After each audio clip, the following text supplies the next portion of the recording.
people where we can kind of share and say, hey, listen, we'll do this, you do this. And yeah, of course. Welcome, everybody. It is live. Obviously, look who's back. Sully's back. Hey, how we doing, guys? I missed you, Wayne. I missed you, dude. I figured. So we got a pretty big show planned today. I'll get to that in a second. Let's just jump right into the video so we can get the ball rolling because we got so much to get to. If we dilly-dally too much right now, we're going to run out of time. Yeah. Thank you for listening to this Belly Up Sports Podcast Network product. Some said we go belly up, so we made it our name, and we're still here. Jordan. Oh, a spectacular move by Michael Jordan. Drives one out to deep left field. This one's got a chance to get out of here. Gone! 3-run Jimmy Jack first big league home run for Mike Trout. Pass is intercepted at the goal line by Malcolm Butler. And an 81-point game. 55 in the second half. Ladies and gentlemen, you have witnessed the second greatest scoring performance in NBA history.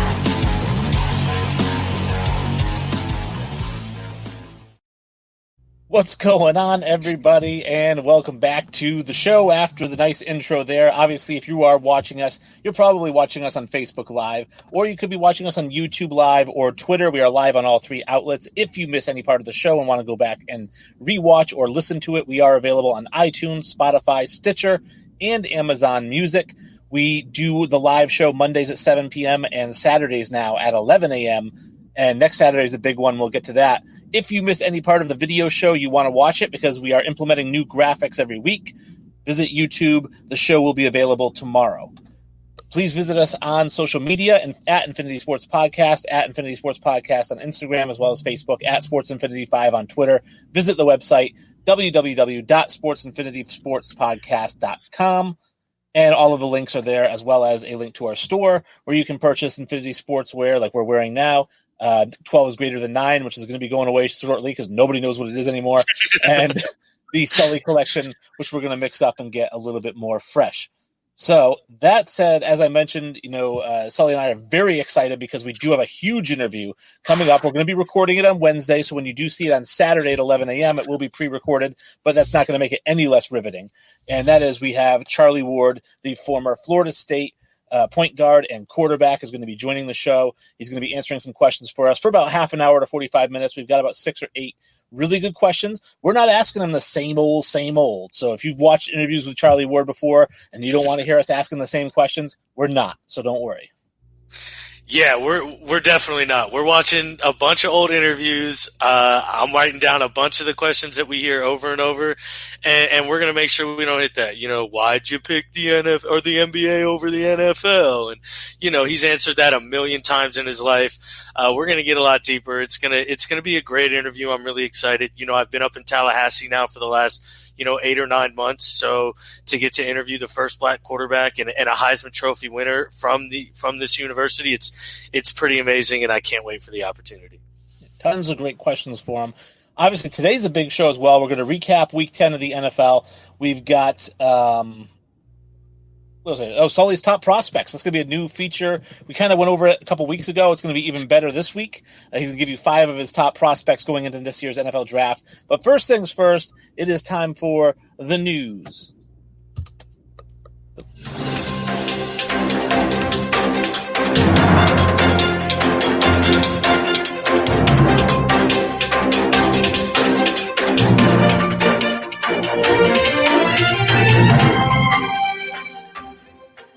The news is brought to you by Invader Coffee. Visit the website, invadercoffee.com. It is 100% organic, 100% air roasted. You get a 100% money back guarantee if you don't like the coffee. It is 100% veteran owned. So definitely support the troops, support those who fight for our freedom, and buy some coffee from Invader Coffee because they're a great sponsor of ours. Enter the code BELLYUP, all one word. You get 15% off your entire order, no matter how much you buy. They even have apparel there. You want to get a T-shirt with a Grim Reaper that says, we fought for your freedom. I think they have those. Get one, 15% off. Coffee's good, too. I got my order. It's solid. Nice. I'm not a coffee guy at all, so I'm not the best judge of coffee, to be fair. But It was solid. I mean, I didn't spit it out, so you know what I mean. And for other coffees that I've had, it was very smooth. That's kind of the best thing I can say. Good, yeah, because I drink when I drink coffee, I drink Death Wish coffee, and it's pretty harsh, but lots of caffeine in it. So, well, caffeine levels, I'm not sure. That's why I drink it now. I just take little bits caffeine right before the gym, but I mean, it's smooth. I just do it black. It's good. Obviously, the first big news: Dustin Johnson is the Masters champion, 20 under par. It is the all-time Masters record, breaking Tiger Woods' 1997 record of 18 under par. I mean, Dustin Johnson was just a madman. 4 days. I mean, I think he had the 36-hole lead, the 54-hole lead, and then the 72-hole lead. So he just dominated from start to finish, kind of like Tiger in 97. Yeah, I mean, he's just cruising. The guy couldn't miss a shot. He was on his game.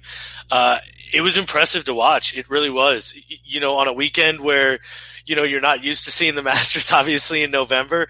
I mean, it was a bright, I think, good change of pace, and man, he was incredible to watch. That's such a great shot too. Yeah, for sure. Because my whole thing with Dustin Johnson is I don't understand why people don't like him. He hits the ball 350 yards. He's exciting to watch. I think it's because he doesn't have that charisma. He's a very, very stale interview and a very kind of stoic person. So I think that maybe there's that kind of he's not exciting. Like Tiger's exciting. He pumps his fist. He gets fired up. Dustin is just very much bleh. But he plays lights out. I mean, he plays that way too, though. He plays very just kind of like, you know, very steady, and it's like the little engine that could. He just keeps on chugging. The guy, he stays very poised, and he even had a comment during his presser. He's like, you know, out there, when I get flustered, I know how to stay calm. He's like, out here, you know, I broke, and I'm pretty sure he broke down and cried a little bit, you know, obviously because that's a special moment. So congratulations to him. It was incredible. I mean, that was such a perfect display of golf, really. And for the Masters, too, it was really well needed after this long break, you know, from COVID. It did cost me a little bit in our pool at work because I had Bryson DeChambeau, who completely crapped the bed after dominating the U.S. Open. He just did nothing at the Masters. Yeah, I mean, I don't know if his game really suited the Masters course. Well, the Masters has always suited long hitters, you know? Yeah, but you got to be stupid accurate. The Masters does not favor hitting it in the rough, and you know, DeChambeau was not accurate with his drives this week. So I mean, that was really that. Plus, in the Open, I mean, the guy putted out of his mind, and obviously he didn't do that in the Masters. Yeah. So I was excited to see Dustin Johnson. The next bit of news that we had, obviously, COVID-19 did attack the NFL. We had, I wrote down here, 15 games that were either canceled or postponed, including Ohio State, the Alabama versus LSU, and Georgia games, all kind of didn't get played. So if you're looking forward to a great Saturday of college football with Alabama, LSU, Ohio State playing Maryland, Georgia playing, you got to see none of it. There were some good games, but obviously COVID is really, you know, taking its toll on everybody. Yeah, it has. And, I mean, at this point, for the Big Ten to be even considered into the playoff now, if Ohio State gets in there with, playing 6 games? Like, what the fuck? You got to be joking me. This is wild. Now, to be fair, I think they're a great team, but, like, you know, if this Indiana game gets canceled, like that game's so important. It's so important. So, I don't know. I hate it. I hate it. I hate it. The Pac-12 is already playing like a 6-game schedule, and half of their games got canceled too. So it's so frustrating to watch. It's so frustrating. Now, I'm intrigued to see Notre Dame. They're at number 2 right now. If they get to the national championship game, seeing if they get handed something. Because they have before, and they played against Alabama and just got totally rough. They won't make it out of whoever they play in the playoff. They're going to get mollywopped by whoever they play. Ian Brooks is not a good quarterback. He played the game of his life, and they had to go to double overtime to beat Clemson with a true freshman quarterback. And Travis Etienne had to fumble a ball that he never has fumbled in his career. Like, so much fluky shit had to happen for Notre Dame to win. I just don't see – I don't know. I would never expect them to beat any of these teams. Well, a game that did get played was the Michigan-Wisconsin game. And Wisconsin absolutely pounded Michigan 49-11. It wasn't even a contest. Michigan falls to 1-3. I mean, I don't know. Jim Harbaugh has got to be – how is he still even there? I truly can't figure out how he's still the coach at this point. It blows my mind. I don't know what – he's got to have an insane buyout or something. I don't know the contract issues or the contract he's even under and how much they would owe him if they fired him at this point. But that's got to be the only hinge because the guy can't coach. I mean, that team can't win a lick, and they have decent talent. I mean, Kwity Paye is a great edge rusher, like insanely good. They have talent, and it's just I don't understand what's happening. I don't know, and I don't think he's that great of a recruiter because I think he's losing a lot of these kids to Ohio State, which never happened before. Usually maybe they would all go to Michigan or it split, and then there was just a power shift when Urban Meyer went to Ohio State. I think that's when it shifted. And he just – because Urban Meyer might be one of the best recruiters in college football. And history. Yeah. Yeah. Yeah. And so he goes to Ohio State. All those Michigan recruits now go to Ohio State, and Michigan's left with some, Slim Pickens and some guys. Well, also, Ohio State has been a prevalent program, and Michigan hasn't. That always hurts. And when you're in that, North territory right there, there's only so many great kids, and they're going to pick the relevant program. They're not going to pick a Michigan. So I don't understand how he's still there. I don't understand how he's getting talks for pro jobs at this point. I don't know. I mean, he's going to get a job, but I wouldn't hire the guy. I'll tell you that much. Like, if I'm the Jets, I hear rumor about the Jets, there's no fucking way I touch Jim Harbaugh. Well, and that was my question for you. So I had said on a Facebook post, I had thrown it out there, I said, Jim Harbaugh, I said, how many college coaches fail their way to the NFL? Like, none of them. I mean, you can say, Pete Carroll kind of failed in the NFL, went to college, won a national championship, then went to the NFL. But guys don't go, 2-8 or 2-7 and then go to the NFL as a head coach the next year. It just doesn't happen.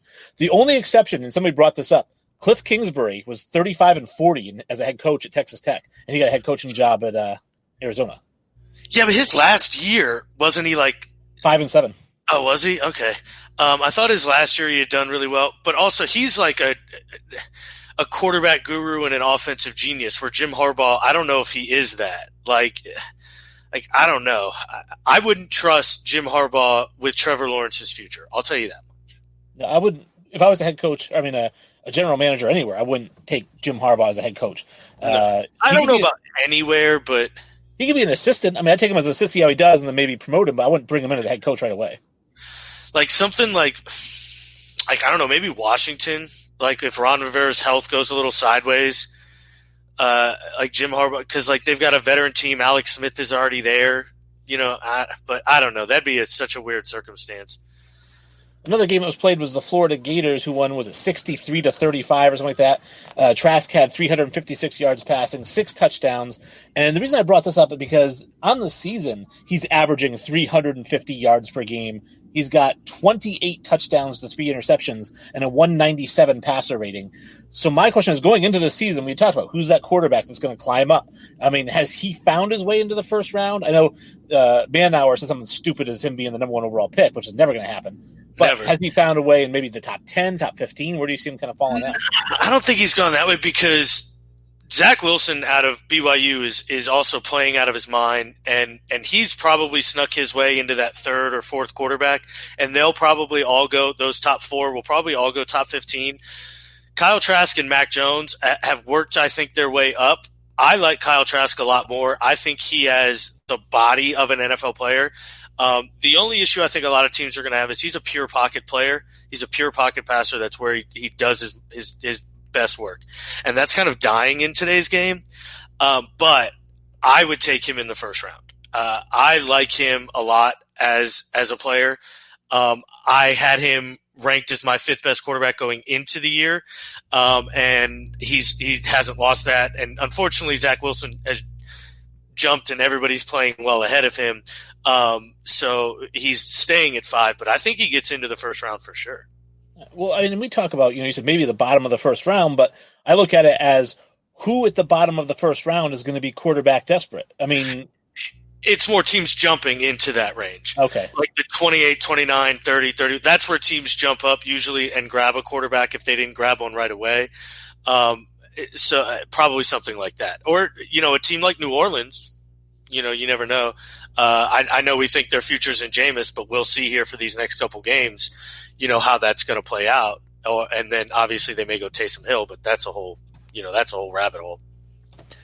Yeah, so Ben Grant chimes in. Ben actually co-hosted the show with me earlier, and he'd said the game is shifting towards player coaches, and Harbaugh certainly is not that.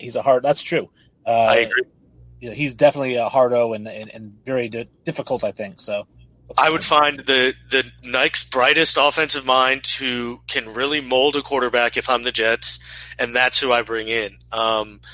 It's just working now. This new trend of building a relationship of coach and quarterback, and making sure they have a good relationship and they have an offense that they can build together. I mean, we're seeing that work with Cliff Kingsbury and Kyler Murray and Sean McVay and Jared Goff and all these young quarterbacks that are playing extremely well. Joe Burrow and God, I feel terrible. I can't remember Cincinnati's head coach's name. Zach. Fuck. Anyway, it's Cincinnati. Yeah, but they're playing extremely well, and they've got these young coaches, like you mentioned, that are more player friendly and are more able to talk to these guys as not quite peers because they are still their bosses, but nonetheless, Well, stepping away from football for a second, obviously the NBA opened up to trades today at noontime.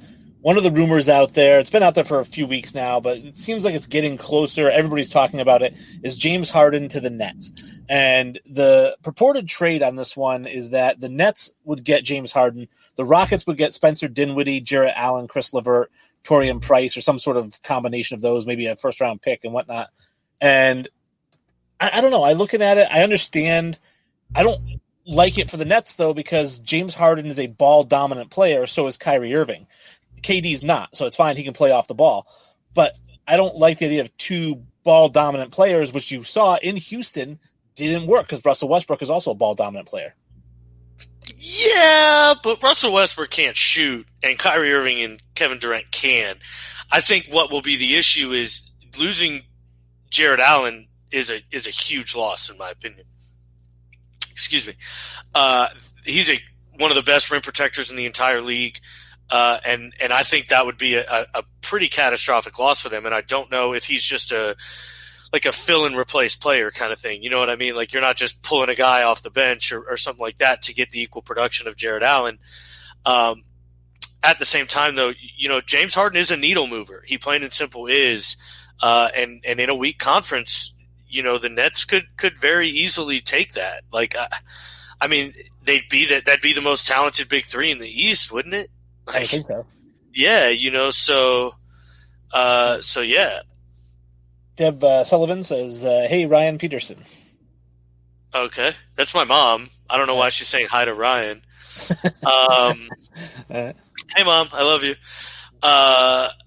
But maybe she wants me to say hi to Ryan Peterson. Hey, Ryan, what's up, man? It's been a while, dog. What's poppin'? Me and Ryan used to get wild, bro. Yeah. All right, so a trade that did happen, I didn't have the graphic for it because it happened after I got everything set up, is the Phoenix Suns have agreed in principle basically to get Chris Paul for a bunch of players, Ricky Rubio and some other guys, but you're going to have that big three in the West of Chris Paul, DeAndre Ayton, Devin Booker. And I was curious what direction they were going to go because they looked like kind of not that good going into the bubble. They go undefeated in the bubble and don't make it into the playoff, which we knew wasn't going to happen anyways. But they looked really good, and now you're adding Chris Paul and that veteran leadership, a defensive-minded player. I think this is a humongous ad for Phoenix, who I think actually this addition could put them in the top 4 in the West. Don't forget Mikal Bridges, too. I mean, he was the one who was really balling out during that 8-0 run, and I think like the true kind of come-out player of that team during that run where they went 8-0, but I mean, they're dangerous. They look good, man. I mean, just imagine Chris Paul running the floor with Devin Booker on the wing and then the athletic. And, I mean, everybody knows DeAndre Ayton is such a gifted scorer on the inside. I mean, that's going to be a scary team. Like I mentioned, Mikal Bridges can really stretch the floor, and he's an incredible four. I would agree. I mean, I think Golden State's going to be obviously much, much, much better, and they're going to elevate themselves right into that top conversation also. And then, LA, obviously, both LA teams. I mean, it's going to be a packed West. I'm excited. If James Harden moves, that plummets the Rockets, and maybe the Suns just kind of take the Rockets' position at the top of the West there. Well, you mentioned the LA teams, and obviously the Lakers did make a trade with the Oklahoma City Thunder. They basically traded for Dennis Schroeder. The deal was basically the Lakers get Dennis Schroeder, the Thunder get Danny Green, and the 28th overall pick, which is this year. And I think this is a wonderful trade for the Lakers. Danny Green, obviously, a lot of Lakers fans fell out of love with him with his brick fest in the playoffs. But Schroeder coming into the league was very much compared to Rajon Rondo. And they're saying that Rondo's opting out. He's going to get bigger money somewhere else. You're basically replacing Rondo with a younger, more athletic, and I should say better scoring version of Rondo, because Schroeder averaged 18 points per game this year. Yeah, he'll need to develop a three-point shot because he's pretty bad there. But yeah, I agree. I mean, it's spot on. He's essentially just a younger Rondo who's a better slasher and scorer for sure. And I think it's a great addition. I really, really like it. I'm really excited. That's huge. And the loss of Danny Green isn't that big. I mean, the poor guy, all of a sudden he's a villain, but I mean, he was an expendable player, and I think we got the better end of the deal. So I think so too. Jeff Herrera says, "Looking good, Sully. I love this." Appreciate you, Jeff, man. I appreciate it. You're looking good too, man. Keep winning those tournaments, dog. That is all I had for news, which means that it is time for Sully's top prospects. We got 5 picks that we're going to kind of go in order here. Sully's going to talk a little about each one. The first one I have listed here for you is Jalen Waddle, right? So, I mean, tell me a little bit about this guy, or was it Waddle? Jalen Waddle. The first thing I'm going to say is fast. Elite speed. He makes Henry Ruggs look slow. Let's put it that way. He was the deep threat for Alabama. Even when Henry Ruggs was there, he got the more target shares of the deep passes. And it's not just his speed. He is insanely quick as well. So he's just a dangerous player. He's an elite return man also. I'm really impressed with him. And his only issue was, we didn't see a lot of him because he was buried in the depth chart a little bit. But obviously this year, he has just shown us a whole nother level. I think he had 100 yards in every single game this season until his injury. Obviously his injury is going to hinder some things, but the guy is a monster. I mean, a monster. Now, at 5'10", 183, I know we brought this up, I think, when Ruggs was coming into the draft, but is he like a Deshaun Jackson type?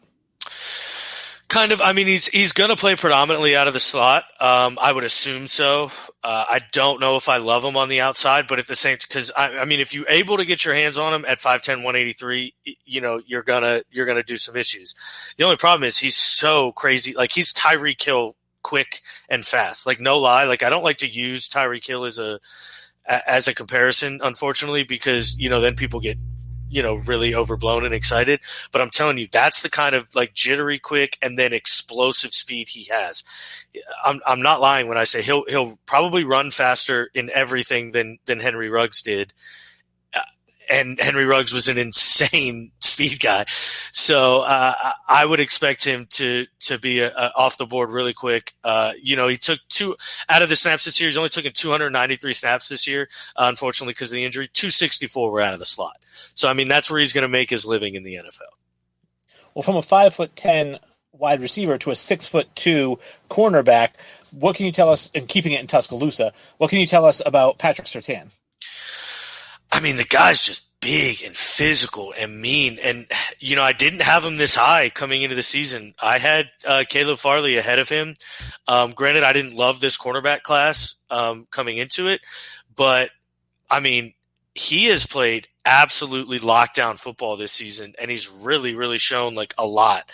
And he's not going to wow you like with his speed and like athletic ability, I guess, because I don't expect him to run like a 4.4, 4.3, like anything like that. Like if he runs a 4.49, like that's a huge win for him. Anything under a 4.55 like is a big win for him. But I mean, he is big, physical, long, 6'2", 205 pounds. He's going to get up on you, and he's going to put it on you. He plays incredibly good football. Well, in the 6'2", 205, if he does run a 4.55, what are the odds they keep him at corner in the NFL versus moving him to like a free safety spot? They could. I mean, they may. I've seen players do that. But, I mean, the way his mirroring and ability and press coverage is really special. I mean, he's got the lineage of his father who, was a cornerback for the Dolphins for years and years and was a Pro Bowl player. And I mean, he really kind of plays a similar game. He's a handsy, physical guy who's not going to let you really get by him. He doesn't get stacked a lot, even though he's not that fast, because he's able to kind of like keep you in wraps with how physical he is. I wouldn't move him personally, but he's not going to be think more Richard Sherman, even though Richard Sherman plays that cover 3, but think more Richard Sherman, like just that sticky, smart coverage ability, not necessarily like a fast guy. Now, when for those who don't know, I put together these highlight videos, and when I was looking through a lot of them, this next guy, Kyle Pitts, the tight end from Florida, we talked about Trask. I got excited watching this guy's highlight video. I mean, he is ridiculously big and strong and fast, and I'm like, here's a tight end. Like, I don't think of tight ends as top 10 picks. Like, this guy could be a top 10 pick. There's no doubt he will be. I mean, he is lighting the league up right now in the NCAA. The guy's a monster, 6'6", 240, and just a physical freak of nature. I mean, he plays like a wide receiver, but, he's such a matchup nightmare.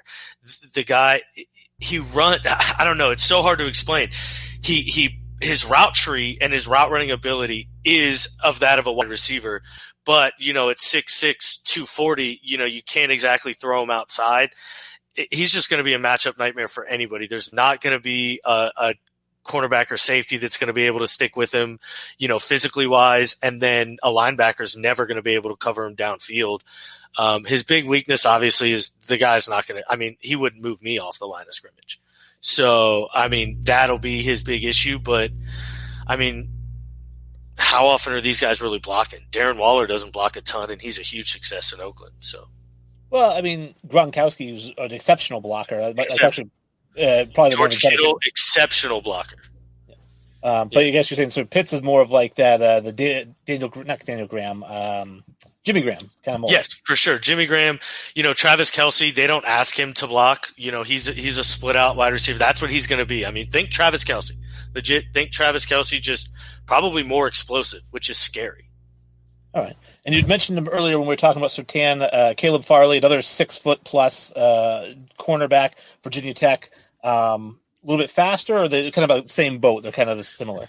Complete opposite. Okay. Literally the complete opposite player. This kid's going to run a 4.3 at minimum. He is insanely fast. Like, it's stupid. 6'2", 207. But not the best in man coverage and not the best of mirroring guys and things like that. He's like right there. Obviously, that's a great play. It's an underthrown ball. But to be fair, you're not going to run away from Caleb Farley. So he has the ability to gamble a little more and do things like that. But he's not playing this year. And that's so unfortunate because, we have this class like, Penei Sewell and Micah Parsons, those guys don't have to play another snap, and exactly what you're getting as a football player. Caleb Farley, I'd have loved to seen another year. It would have really been beneficial. It would have really kind of solidified, I guess, who he was, because his weakness is kind of the coverage side, and another year of seeing, well, can he stay with these guys or not will be great. But a guy who's 6'2", 200 pounds, long, and runs a 4.3 is going to get drafted really, really, really high. And then the last guy we have in the top 5 here, or not top 5, but the 5 Sully's prospects, is, to me, the most exciting player in the entire draft. And I know how much you hate taking running backs in the first round. And you even said you may not even take this guy in the first round if you're a GM. But he is going to be a first-round pick. We can't argue that. What about Travis Etienne? He will be a first-round pick. If anybody does know me, they know this is probably a shock to see a running back at number 10 in my rankings. But, Travis Etienne is I think, special. I really do think he is pure, true special player. He's going to run low 4.4s, high 4.3s at the minimum. And then not only that, his pass catching ability, I think, is going to set him off. He really reminds me of Alvin Kamara, kind of. Like, it's just his ability to affect the game in so many ways is something that I think like a creative offense is going to take advantage of. PFF made a really interesting pick that I love to Arizona in the late 20s or like the early 20s. Imagine Travis Etienne, Kyler Murray, DeAndre Hopkins, like in that offense.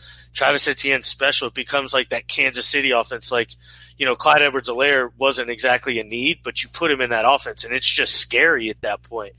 And I think Travis Etienne is that player, to the nth degree. He's just, he's special. He's special. He's extremely fun to watch. Like I said, putting together the highlight videos, I can just watch a 20-minute highlight video of Travis Etienne running the ball. Not because he's not a straight north-south runner. Like, he bounces outside. Like, he bounces off of people. He makes you miss. And then not so much in the open field, but at the line of scrimmage. And it reminds me actually of, like, prime, at his best, Le'Veon Bell, kind of holding up, waiting for that hole to open, and then bouncing through the hole and getting to the open spot. Yeah, to be fair, that's also probably his biggest knock. Is he runs lateral to the line of scrimmage, I think, a little too much. But when you're that explosive and you hit home runs like that, that's a weakness. A lot of coaches are willing to forgive a couple -2 yard runs if you break a 70-yarder. You know what I mean? So, well, that was the knock on Barry Sanders, right? Exactly. He's a lateral runner. Yeah, and look what that turned out to be. I wouldn't want that guy. Yeah, exactly.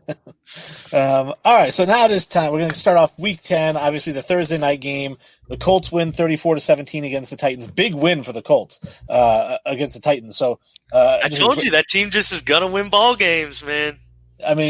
So what I have here for notes, basically the star of the game to me is Nyheim Hines, 12 carries, 70 yards, 5 catches, 45 yards. So basically 2 touchdowns and 115 total yards for Nyheim Hines. The interesting thing is that neither one of these teams had a turnover.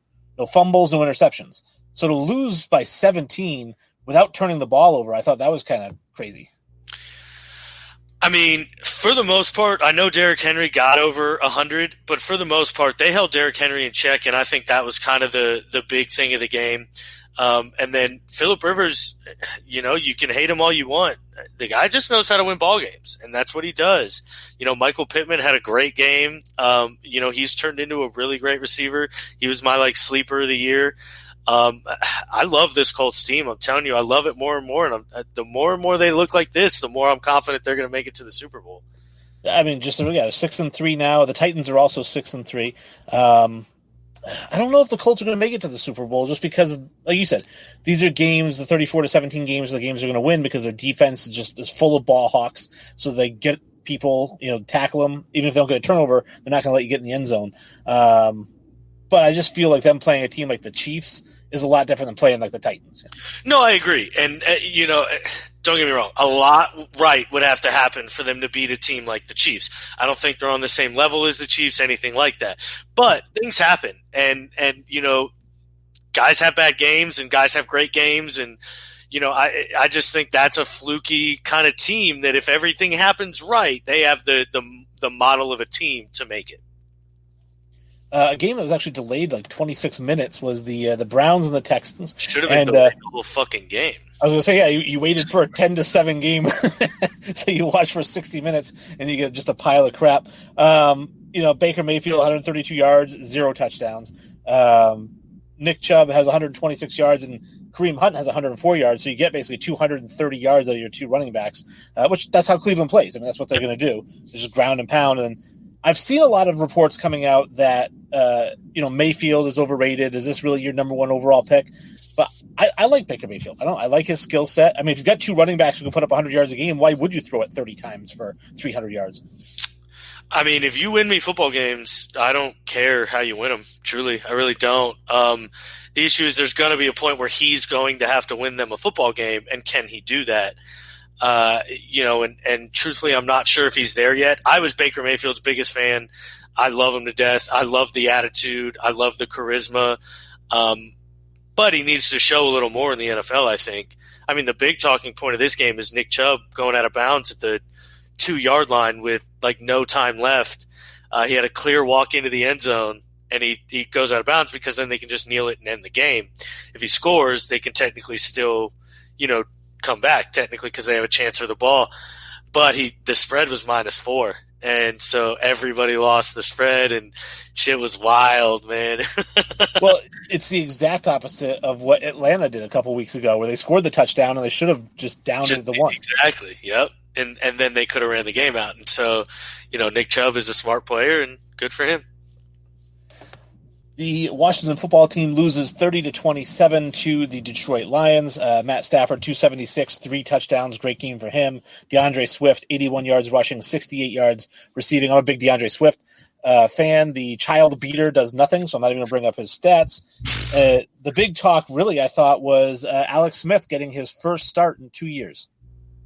And playing well. I think he had over 350 yards, right? He played extremely well. No touchdowns, but I don't think he had an interception either. And, if you're going to get a start, you should do it against the Lions. Dead serious, no joke. I think I could start for their defensive line. They're just so – I don't think they had a single pressure all game. They're bad. But, yeah, it was a weird, fluky win. Chase Young had a stupid penalty with 10 seconds left. Where he hits Matt Stafford late, and so it gets him into field goal range and, kind of stole Alex Smith's comeback away from him. It was 390 yards passing, which for a guy who has traditionally been labeled as the game manager, he's like the poster boy for game managers, to put up almost 400 yards passing is pretty impressive. Yeah, but no touchdowns. Yeah, I guess. Yeah. Antonio Gibson balling over there, man. Yeah, he had 2 touchdowns, because I know he's on your fantasy team, right? Yeah, of course. Yeah, he's the man. I love that guy, dude.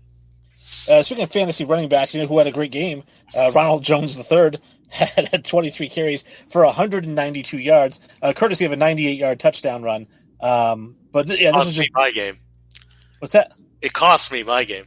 Oh, it did? Yeah, that one single run is the only reason I lost. It's like a 20-point run in my league because you get 2 points for a 40-yard run for a 40-yard play, and then 3 points for a 50-yard play. So that's 5 points. Then 6 points for the touchdown. Then 9 points for the yardage. It was like, what the fuck? So great, but as a Bucs fan, you must have been stoked. Right? Oh yeah, I don't care about any. When my teams play, I usually don't even play players that are involved. So that way I can't be mad. Nothing. I'm just purely rooting for the Bucs to win, and that's all I want to happen. And man, we looked lights out. Tom Brady, 28 of 39, 341 yards, 3 touchdowns, 0 interceptions. So I guess I don't know where that cliff is coming, but it's a long ways away. I'm glad Max Kellerman came out and backtracked. But I felt like the very next episode he came back out and was like, Brady's going to have a bet. Brady is not going to be bad. I'm sure that I remember how excited you were when he signed with Tampa Bay, and you must be as pleased as you could have been. Right? Oh yeah, I'm expectations are met at this point, and not exceeded obviously because only exceeded we'd be 10-0. But I think we're playing great football. Obviously, you're going to have some hiccups along the way. Losing to the Saints last week, especially the way we did, was just odd. I don't think anybody really thought we were going to come out and play the same way. But to see us respond to the way we did, I think was important. And if our defense is clicking and playing well, and our offense is clicking and playing well, I really do think we're the best team in football. The only issue is getting those both to click and play well at the same time. And that's just going to take time because we're a young and kind of a new team. A scary moment was obviously Teddy Bridgewater hurts his knee. It's his right knee, not his left knee. They're saying that he's fine. MRIs are negative for a tear or whatever it is, so thank goodness for that. Obviously, I'm a big Teddy Bridgewater fan, and I think that just would have been completely heartbreaking to see him tear an ACL or something like that. Yeah, if he'd have done it again, that would have been awful. That poor guy. And it's a shame, too, because I obviously I'm watching it happen, and Jason Pierre-Paul hits him a little low, and you have to. The way these rules are set up now, that's really the only spot you can hit these guys, and then that's where they're going to get the most catastrophic injury. So it's just a shame to watch this happen right now, but what it is. 2 more garbage teams. The Giants, basically the whole NFC East is garbage, but when they play each other, it's super garbage. You know what it makes me think of? You've seen the movie Spider-Man, right? Is when he's trying to sell the pictures, Peter Parker is, of Spider-Man, and J. Jonah Jameson is like, crap, mega crap. What's that guy's name? J. Jonah Jameson. That's such a great name. There's no way that's his real name. No, that's the character's name. Oh, okay. I thought the actor is what I meant. No, I can't remember his name. I know he was in the show Oz. He was in For Love of the Game. He was the manager of the Tigers. He's in a lot of stuff. He's in a lot of stuff. That's why I thought I was going to say if that's his name. That's an incredible name. And he's the Farmers insurance guy. Yeah, I'm sure that's how most people know him. Anyways, back to the game. The Giants get to 3-7. The Eagles fall to 3-5-1. Really, there's not much to say here. Carson Wentz, no touchdowns, no interceptions. Miles Sanders, 85 yards, no touchdowns. And then your two wide receivers, Ward and Fulgham, combined for 6 catches and 47 yards. Next game, we've got the. You don't even need it. Neither team is good. They suck. Carson Wentz, by the way, at this point, I think he is kind of costing his team. At a certain point, you got to win your team ball games, regardless of how bad they are, and he's not doing that. So, the Packers win 24-10 against Jacksonville. It's a game they should have won, which they did. Jacksonville falls to 1-8, putting them still in second place for that number 1 pick. The Jets, I don't think, are going to lose, so Jacksonville's definitely going to miss out on that first pick. But the Packers improved to 7-2. Aaron Rodgers having another Aaron Rodgers game, 325 yards, 2 touchdowns. He ran for a touchdown. But how about Marquez Valdez-Scantling has 4 catches for 149 yards and the big touchdown. Again, Devontae Adams, 8 catches, 66 yards. But I feel like Scantling, and they had another guy whose name I can't remember, that had a couple 100-yard games while Adams was out. So it's looking like those non-weapons that Aaron Rodgers has, he actually has some decent weapons. To be fair, Aaron Rodgers can make anybody look kind of good. But, yes, they are showing. Marquez Valdez-Scantling hasn't shown a lot. He's got flashes every now and then, but if he can string a couple of these, I know he had a 100-yard game last week, and now this one this week. If he can string a couple of these together, and obviously, Devontae Adams is the scariest person on the planet, not named DeAndre Hopkins. So I mean, they're good, man. They're good. They're really good. I'm worried about that. If we wouldn't have beat them so handedly, I'd be worried. But I'm still pretty worried about that Packer team. Well, speaking of DeAndre Hopkins, the next game we have is the Cardinals win 32-30 in the craziest 34 seconds end of the game. Please tell me this is a clip. We have here. We just roll down. Everybody just watch the pure beauty that is Kyler Murray. First we have Buffalo with 34 seconds left. Stephon Diggs gets the touchdown. I mean, what a throw. What a throw and catch. They get the lead, but then Kyler Murray escaping trouble. Look at this athleticism. And then to throwing the ball. Body. DeAndre Hopkins coming down with it. God. So it's basically, we've agreed, DeAndre Hopkins is the best wide receiver in football. I mean, on the planet. It's not even a question. You can't, no. I saw kind of on that note, I saw a great meme after this game, which was everybody's hands up. And I think somebody had Adidas gloves on, somebody had Nike gloves on, and DeAndre Hopkins' hands were above everybody's. He had a Jordan logo. Like, what a great commercial for the Jordan logo brand. I mean, that was such an incredible – that's like – I mean, that's why we watch football, is for moments like that. It really is. I mean, you're just in complete awe of these guys and just the things they can do athletically. I mean, everybody's freaking out about the catch, and rightfully so. I mean, to moss 3 guys is insane. There are maybe 3 guys on the planet who can throw that ball like that, cross-bodied, on a full sprint, the way Kyler Murray did. And one of them's named the baddest man on the planet, named Aaron Rodgers. And honestly, the only other one's probably Josh Allen. Oh, Mahomes can do it for sure. So there's 4 guys on the planet that can probably do that. I mean, it's so hard to do, and to do, like, you think that's not accurate, but I guarantee you that's where he meant to throw that football. Like, it's just insane to me. Well, like you say, I mean, he's right-handed, he's rolling left, and just to throw the ball with that much zip on it, which, by the way, going back to the Tampa Bay game, I wanted to bring up some highlights of Brady grossly overthrowing receivers on the deep ball. And we talked about this when he went to Tampa, and I said that was his one knock in New England, is he cannot throw the deep ball to save his life. And so I think he had one where it was Gronkowski had a step or something like that. And, I mean, guys wide open, and Brady's overthrown him by 12 yards. And I laughed. My wife goes, "What's so funny?" I said, watching Tom Brady try to throw it deep. It's just, from 5 to 10 yards, he is as accurate as anybody in the game. But once it gets past 15 yards, he's a 25% completion guy. Yeah. Which is funny because you transition over to Kyler Murray and Josh Allen, and they're two of the more accurate deep ball throwers in the league this year. Now it helps when you have Stephon Diggs and DeAndre Hopkins, but I mean Tom Brady has Chris Godwin and Mike Evans. So well, it helps because both those guys have absolute cannons for arms, and Brady does not. Yeah, yes, obviously. But no, I mean, back to this game. Josh Allen's a freak.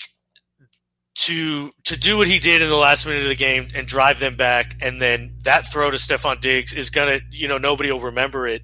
But I mean, God, that's such an incredible throw. And I mean, I'm a huge Josh Allen fan, and just to see his growth this year is incredible. And then to come back and Kyler Murray to do it, I mean, oh man, that was such an incredible game. That right there is worth it. I'd watch 3 straight Jets games just to watch that game. I love watching Kyler Murray in general. I think he's just extremely exciting to watch. But we go from the Bills, who are 7-3. They're atop the AFC East. So the team chasing them, the Dolphins go to 6-3 with their win over the Chargers, 29-21. Obviously, Tua versus Herbert, which we'll get to that. But I think Brian Flores is the coach of the year. I don't know about you. I mean, we'll see. I mean, we're only at the halfway point. I think at the halfway point, yes. Brian Flores is the coach of the year. What they're doing in Miami is incredible. A lot of teams, and I think just sold them off as kind of, tanking and doing things like that. And, this is a very well-built, well-coached team. That defense it plays to its strengths. You know what I mean? They're going to play man coverage, and they're going to blitz you, and they're going to force you to make quick decisions and quick throws, and they're going to count on their 2 all-pro corners to lock you down for at least 2 seconds, which they can do. And then, now on offense, people forget how good Tua was in college, and I understand the hip injury is a big deal and things like that, but his game was always being a cerebral player and being smarter than the guys across the field from him. And he's essentially, that guy is a rookie now. He's making great reads. The ball's coming out. He's dropping back, boom, hits his spot, and the ball's out. He's not second guessing himself. He looks good, man. He looks really good. On the flip side, so does Justin Herbert. So, I think they're both have bright futures ahead of them. Like this play, bang, boom, spot, ball, out right away. Like if you watch Jakeem Grant on that route, it's just the ball's out the second it needs to be out. He's just making great decisions, great throws. It's fun to watch. It really is. What surprised me the most watching Tua play is obviously Herbert's big. He's 6'6". He's got a big arm.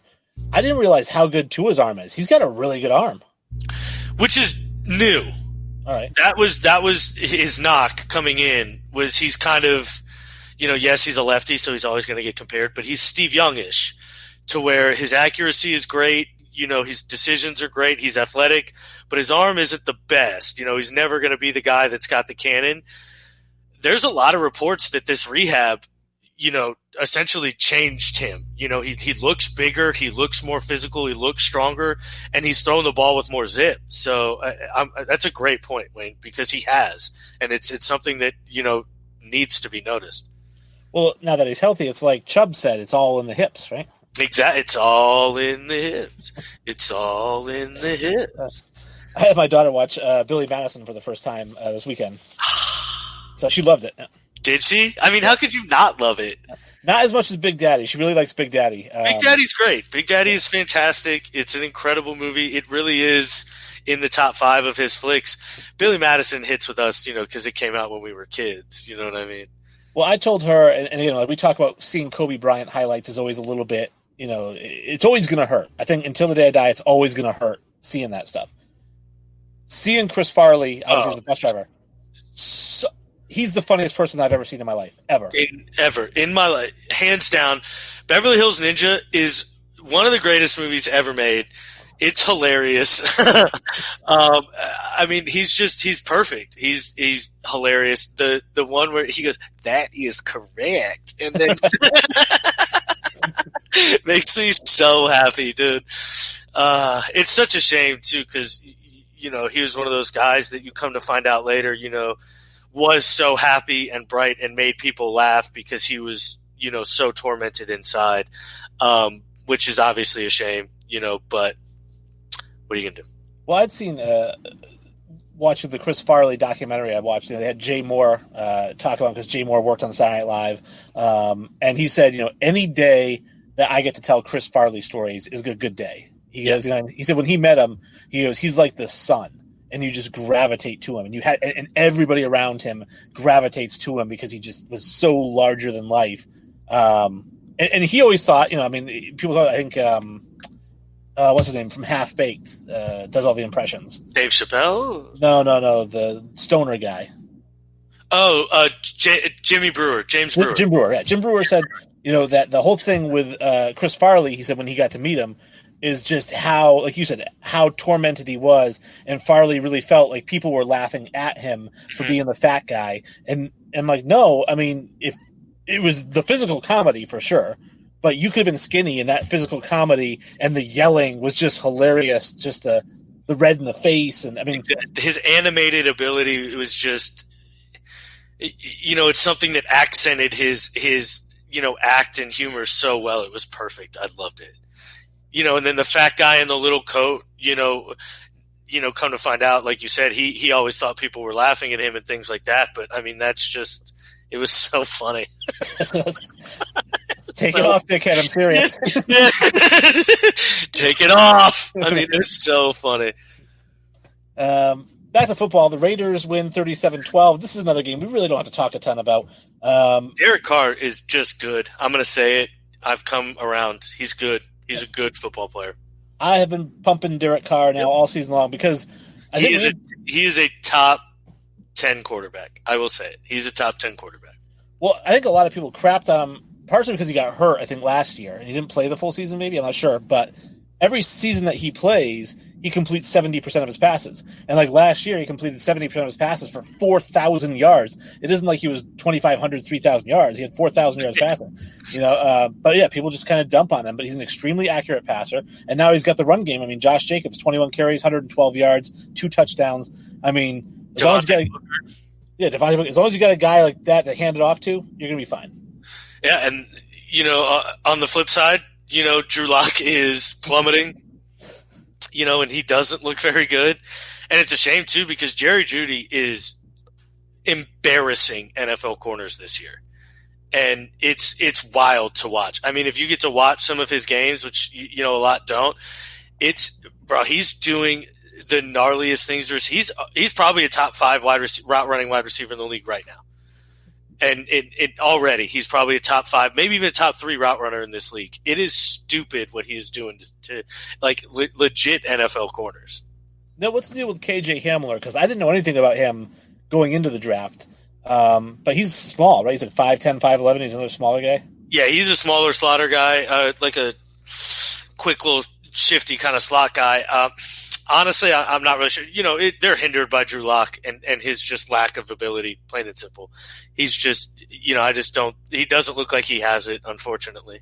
So the Rams go on to beat the Seahawks 23-16.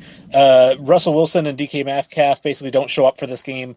So Jared Goff throws for 300 yards. Malcolm Brown has 2 rushing touchdowns. But Russell Wilson, no touchdowns, 2 picks, and then DK Metcalf, 2 catches for 28 yards. So, again, didn't show up. Jalen Ramsey locked it down. He does that once every 4 games, right? He'll talk about it all 4 games, but once every 4 games, he'll lock me down. He's the type of player that gets, real hype. Because people were hyping this matchup up, obviously, and so Jalen Ramsey is the kind of guy that, unless he, gets hyped for a challenge, I think he kind of plays down to his competition. But in this case, I'm pretty sure he only had 6 coverage snaps on him, though. So it's not like he was, shadowing him or anything like that. But, Aaron Donald did his thing. Aaron Donald is just a monster. I'm pretty sure he had another 5 pressures. He's just a freak. He just can't be stopped. And Seattle's not the same team if they don't have a run game. And Chris Carson being out is a huge, huge hindrance right now. The Steelers 36-10 over the Bengals. This was a bad pick by me when we did our picks, me and Jesse, because I said take the Bengals in the money line. I really thought this was going to be the end of the Steelers streak. The Bengals have been playing so good. They barely lost the week before. They dropped to 2-6-1. Joe Burrow, 2 touchdowns, 3 picks. Oh, no, sorry, 213 yards, 1 touchdown, no picks. 21 of 40 passing. For me, I have to bring it up every Bengals game. I T. know. Higgins, 115 and a touchdown. And a fumble. What's that? And a fumble. Yep. All right, well, I'll still take it. It was an important fumble, too. Well, I mean, they lost by 26. So It was more like he was about to score and fumbled. Gotcha. Yeah, but still, like, so any score is a big one. But yeah, you lose by 26. They're not important. I hear you. I did pick up Deontay Johnson and Claypool, both of them, for my DraftKings for work. I ended up winning the DraftKings, and did it on the advice of shout out to Belly Up Sports. They have Belly Up Fantasy Sports MD. I was reading their picks for who you should pick for DraftKings, and I took their advice. I took both those guys, and I was like, yeah. So I gave them a shout out afterwards. I'm like, hey, I won $28. Nice, that's awesome. Yeah, Deontay Johnson was one of my breakout receivers this year, and I mean, if he can stay healthy, the guy's a stud. He's on every one of my fantasy teams right now. But yeah, he was a great DraftKings play last week. Pretty much anybody against the Bengals is going to be a great DraftKings play. But, yeah, I mean, the Bengals are just outmatched. They couldn't handle the pass rush, and, that's really kind of was the story of the game. I think T.J. Watt had 2 sacks. So, I mean, Pittsburgh's good. Well, the Saints are the other team in the NFC South. They beat the 49ers, which they should have done. The big story, Drew Brees, several cracked ribs, comes out of the game. Jameis Winston. Lung, too. A collapsed lung, wow. Yeah. So Jameis Winston gets into the game. Brandon was so excited to see what Jameis Winston could do. Brandon from Triple Shot Sports is a huge Jameis Winston fan, has actually gone on the record to say the Saints would be better with Jameis Winston than they would be with Drew Brees. Looking at their Also stats, on the record to say Jameis Winston's a top 10 quarterback. That's true. And I will say this about this game is they both had the same teammates and the same guys playing against them on defense. Drew Brees was 8 of 13 with a touchdown. Jameis Winston, 6 of 10, no touchdowns. I mean, we'll see how he does going forward, but, I don't know. I don't buy it. I don't love it, really, because I think you got to change a lot of what the offense does. So Drew Brees is, this, which I don't know if Jameis Winston can do a lot. He's a systematic quarterback. It's get the ball out quickly, let your playmakers do their thing, and then move on to the next play. You just keep that moving, keep that rolling. It's like a wheel on a fucking cog. You know what I mean? It just rolls. Jameis, on the other hand, likes to take his shots, likes to create his own things, likes to go downfield, do a lot of stuff like that. So he's not really the same style of quarterback. Like, that's why Teddy Bridgewater worked really well, I think, in the stay of Drew Brees, because that's the kind of player he is. Just check down, make the right decision, kind of just keep the cog going. So we'll see how it plays out. I don't have the biggest faith in Jameis. I had faith with him for 5 years in Tampa, and he never showed me anything. So it's hard to keep faith for the guy now. What I'm excited about with Jameis Winston is Michael Thomas calls himself, can't guard me or whatever it is, right? He had 100 and whatever catches last year. But he's a dink and dunk receiver. He goes perfectly with Drew Brees. Now you've got Jameis in there, like you said, likes to throw the deep ball. So I think we're going to see some more deep patterns from Michael Thomas. How is Michael Thomas going to do with the deep ball? Not well. You're not going to see more deep patterns from Michael Thomas. I promise you that. Michael Thomas will not run a route beyond 15 yards the entire year. All right. Because he claims he's the best receiver in football. So if you're the best receiver, you got to be able to go deep. You would think so. And I was very excited. The last game I have up here is the New England Patriots shocked the world. They beat the Ravens 23-17. Obviously, the big news here, Cam Newton, 13 of 17, manages the game perfectly, 1 touchdown. He rushes for a touchdown. Damian Harris, 22 carries for 121. I don't think Sony Michel's getting his starting job back. He won't. Nope. There's no way he gets it. No. I mean, Damian Harris was I think a pick to kind of cement and take this over.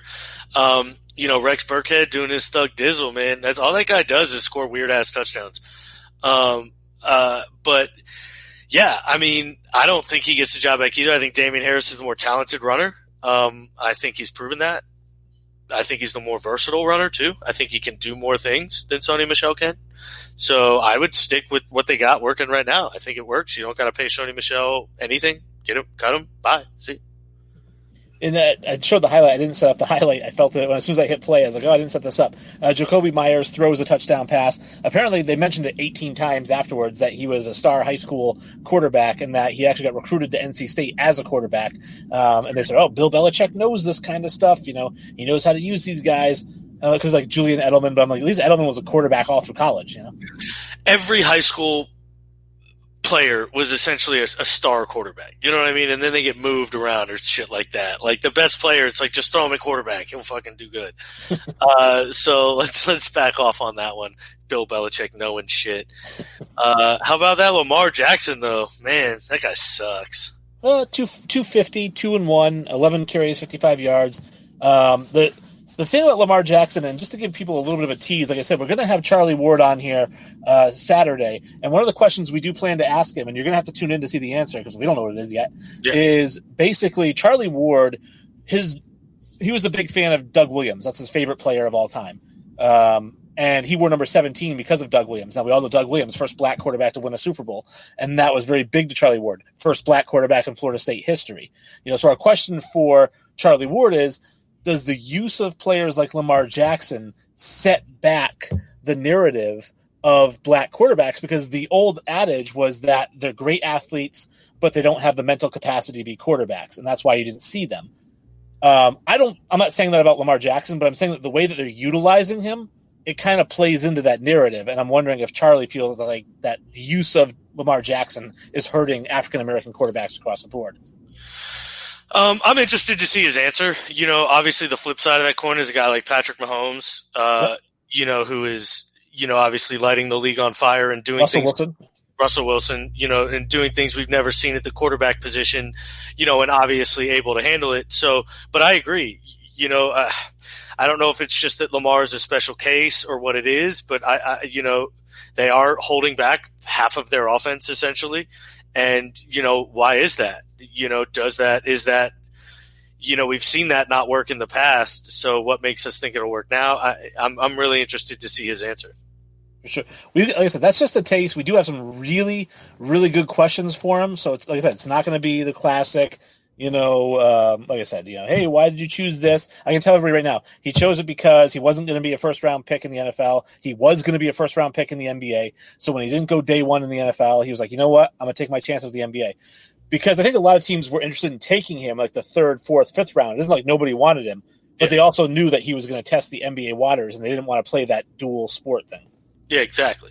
And I mean, the NFL, draft committee comes out and gives their grades to these players.